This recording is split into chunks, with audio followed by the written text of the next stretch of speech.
Selamat berjumpa kembali dalam layanan audio Sahabat Seperjalanan. Hari ini adalah hari Kamis 21 November 2024. Tema renungan saat teduh kita dengan judul Tanda-tanda Sunat. Firman Tuhan terambil dalam 1 Korintus 7 ayat 17 sampai dengan ke-19. Selanjutnya hendaklah tiap-tiap orang tetap hidup seperti yang telah ditentukan Tuhan baginya dan dalam keadaan seperti waktu yang dipanggil Allah. Inilah ketetapan yang kuberikan kepada setiap jemaat. Kalau orang yang dipanggil dalam keadaan bersunat, janganlah ia berusaha meniadakan tanda-tanda sunat itu. Dan kalau orang dipanggil dalam keadaan tidak bersunat, janganlah ia mau bersunat. Sebab bersunat atau tidak bersunat tidak penting. Yang penting ialah mentaati hukum-hukum Allah. Mari kita berdoa. Bapa yang di dalam surga, biarlah dalam kehidupan kami sungguh menjadikan firman Tuhan segala-galanya daripada pemikiran dan kehendak pribadi kami. Dalam nama Tuhan Yesus kami berdoa, amin. Shalom sahabat seperjalanan yang dikasihi Tuhan. Di dalam perjanjian lama ada banyak catatan tentang orang Israel itu harus bersunat. 8 hari setelah kelahiran seorang anak laki-laki itu diwajibkan bersunat. Dan sunat itu sedemikian ditekankan di dalam perjanjian lama karena itu mengarah kepada perjanjian baru di mana Kristus datang untuk menyelesaikan dosa-dosa manusia. Sunat yang sesungguhnya adalah manusia dibebaskan, dilepaskan daripada kuasa maut. Kulit katan yang ada pada laki-laki dan harus dipotong pada hari ke-8 dalam tradisi Yahudi dan dicatat di dalam Alkitab. Itu menunjukkan adalah pemotongan, pengeratan, memutuskan seluruh hukum, seluruh dosa, yaitu maut. Itu yang disebut dengan tanda sunat yang menjadi acuan di dalam perjanjian lama. Namun setelah Kristus datang ke dalam dunia, maka sunat yang sesungguhnya adalah bukan sunat secara lahiriah, bukan sunat secara fisik, bukan sunat secara ragani, tetapi di sunat adalah kita diputuskan hubungan dari seluruh kuasa dosa. Kalau kita berbicara apa itu dosa? Dosa adalah terputusnya hubungan. Terputusnya hubungan, dan hubungan itu kemudian direkatkan kembali di dalam Kristus Yesus. Sehingga catatan Alkitab yang kita baca tadi bahwa sunat itu tidak bersunat itu bukan yang penting. Ayat 18 dikatakan, kalau seorang yang dipanggil dalam keadaan bersunat, janganlah ia berusaha untuk meniadakan tanda-tanda sunat itu. Dan kalau seorang dipanggil dalam keadaan tidak bersunat, janganlah ia mau bersunat. Karena bersunat atau tidak bersunat tidak penting. Yang penting ialah mentaati hukum-hukum Allah. Pada bagian ini, sahabat seperjalanan, kita perlu punya sebuah, katakanlah, ketaatan kepada Allah, kepada hukum-hukum Allah yang sifatnya adalah progresif. Ada hukum-hukum Allah yang memang berlaku pada waktu terdahulu, ada hukum-hukum Allah yang kemudian progresif, yang berlaku pada waktu-waktu yang saat ini. Tidak hanya berbicara tentang masalah sudah, tradisi-tradisi dalam ibadah, dalam perjanjian lama itu banyak sekali persembahan-persembahan binatang, dari sepasang burung merpati, persembahan domba yang tidak bercacat, dan binatang-binatang yang dipersembahkan kepada Allah. Kemudian juga ada juga di dalam perjanjian lama tentang anak sulung yang digambarkan kebiasaan-kebiasaan orang terdahulu yang bisa kemudian dikorbankan. Tetapi kita melihat bahwa pengorbanan yang sesungguhnya itu terjadi di dalam Kristus sebagai anak tunggal Bapa yang kemudian disalibkan untuk kita semua. Sehingga budaya-budaya yang terdahulu esensinya itu dipakai untuk menerangkan tentang kebenaran firman Allah. Ada pengorbanan yang dibutuhkan untuk sebuah penebusan. Ada pengorbanan yang diberikan untuk menyelamatkan manusia. Dan itu adalah Kristus. Sehingga persembahan-persembahan korban tidak dibutuhkan lagi pada saat sekarang. Kita tidak melihat orang yang beribadah di gereja saat ini membawa merpati, membawa binatang korban untuk dipersembahkan. Lalu kemudian ada tempat-tempat persembahan, tidak demikian. Karena progresif sifatnya.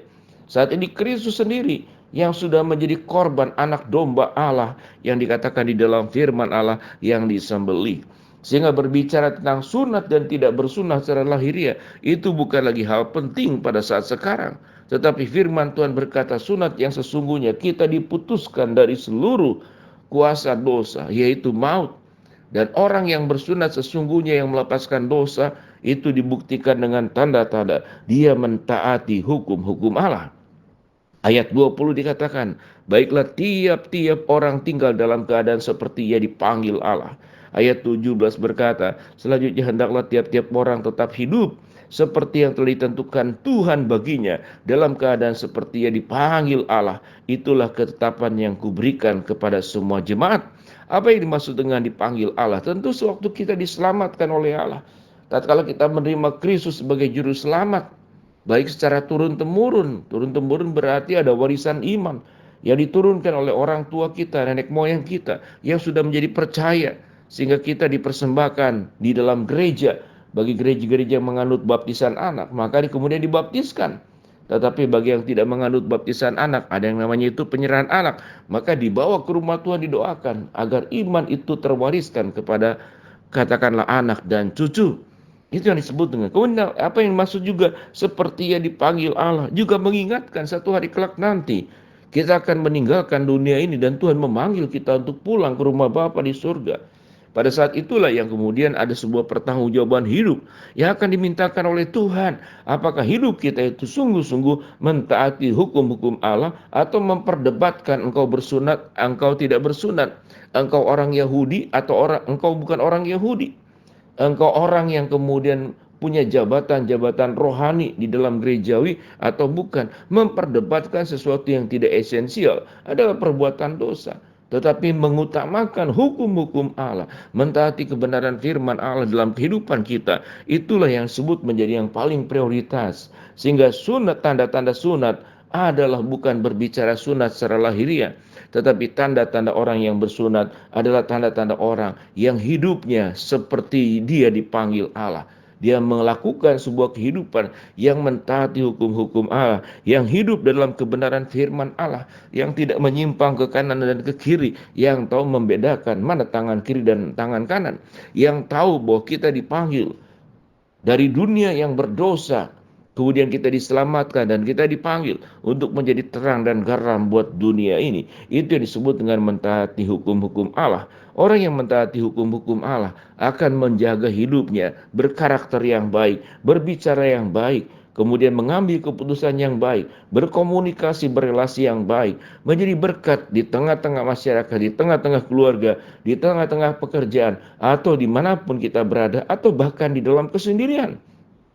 Tidak ada orang yang melihat kita, tapi Tuhan melihat apa yang kita perbuat. Sehingga sewaktu kita sendiri, sewaktu kita dalam keluarga, kita ada di tengah masyarakat, ketika kita bekerja, ketika kita masih dalam dunia pendidikan, kita mentaati hukum-hukum Allah. Karena mengapa? Karena kita adalah orang-orang yang sudah disunat secara rohania, bukan secara lahiriah.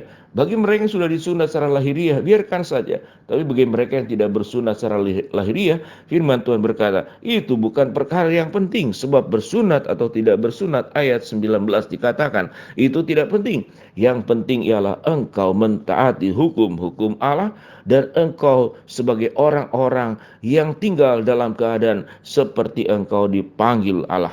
Biarlah kita boleh mengaminkan kebenaran firman Allah dan melakukannya, sehingga kita menjadi seorang hamba yang hidup melakukan hukum-hukum Allah dan bukan melakukan dosa-dosa yang pernah kita perbuat sebelumnya, dan tentunya jangan dilakukan kembali, karena kita adalah orang-orang yang sudah disunat dalam kasih Kristus di atas kayu salib. Mari kita berdoa.